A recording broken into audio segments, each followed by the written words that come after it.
What's the meaning of bay window?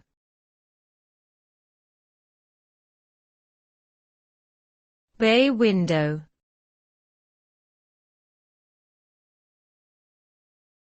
Bay window.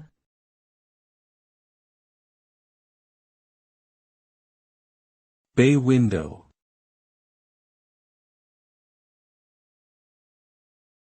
Bay window.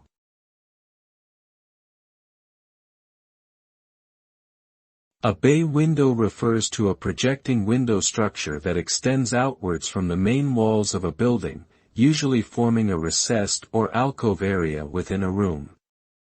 Bay windows are typically comprised of 3 or more individual windows, with the central window being larger than the flanking ones.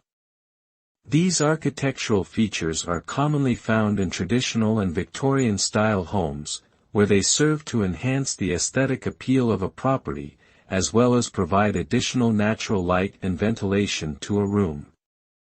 The bay window may also offer additional seating, storage or display space, making it an attractive feature for homeowners.